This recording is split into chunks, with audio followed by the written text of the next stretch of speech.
परीक्षित जी ने प्रश्न कर दिया, बोले सुखदेव जी मुझे ये बताओ, प्रभु ने नैनों के जल से आंसुओं से क्यों धुला, और इतने आंसू प्रभु के पास आए कहां से? अरे थोड़ी बहुत की बात अलग है महाराज, पैर धुले जाएं किसी के आंसुओं से। सुखदेव जी कहते हैं, राजन प्रभु ने देखा आज मेरे भक्त के पैर में चोट लगी है, बीमारियां फटी हैं, और बीमारियों का सबसे उत्तम इलाज है गर्म गुनगुने पानी से, हल्के गर्म पानी से नमक डालकर आप पैरों को धो लीजिए, पैरों में तुरंत आराम मिलता है।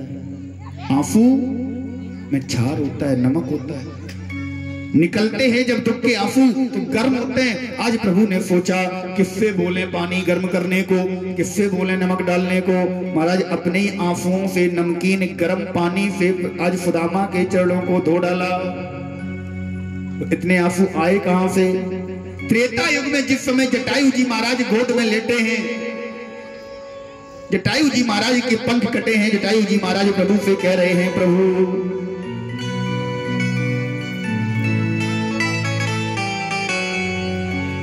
मुझे केवल आपकी गोद प्राप्त हो गई, मेरे लिए इससे बड़ा सौभाग्य नहीं है। प्रभु ने कहा, जटायु कुछ मांग लो, हम तुम्हें कुछ देना चाहते हैं। जटायु ने कहा, महाराज अब आपके पास बचा क्या है, आप हमें देंगे क्या? प्रभु ने कहा, जटायु जानते नहीं हो अखिलेश सुरेश हूं मैं, त्रिभुवन भुवन को बिहारी हूं, मैं त्रिलोकी का स्वामी हूं, तीनों लोगों का स्वामी बिहारी हूं मैं। तो मुझसे मांगो, मेरी इस हालत पर मत जाओ, मैं तपस्वी वेश में हूं तो इसे मत देखो। जटायु जी ने हाथ जोड़े, बोले प्रभु हम इस समय हैं कहां? बोले मेरी गोद में। उठा लिया निज गोद में जब गिद्ध को आपने, तो ईमानदारी से बताना प्रभु, आपने जब मुझे गोद ले लिया तो मैं आपका कौन हो गया? बोले पुत्र तो आपकी संपत्ति को भयो अधिकारी, आपने मुझे गोद में उठा लिया है, आपकी संपत्ति का तो मैं वैसे ही अधिकारी हो गया, अब आप मुझे क्या देंगे? तो मुझे अब आपसे कुछ नहीं चाहिए।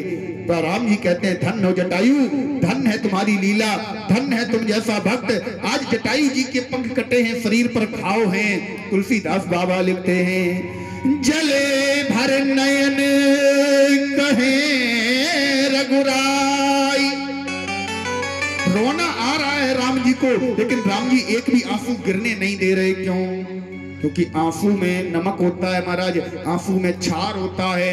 हमारे जटायु भक्त के शरीर पर घाव हैं, अगर एक भी आंसू गिरेगा तो जटायु को कष्ट होगा। एक भी आंसू नहीं गिरने दिया। गोस्वामी बाबा ने साफ शब्दों में लिखा कि जले भर नयन कहे रघुराई,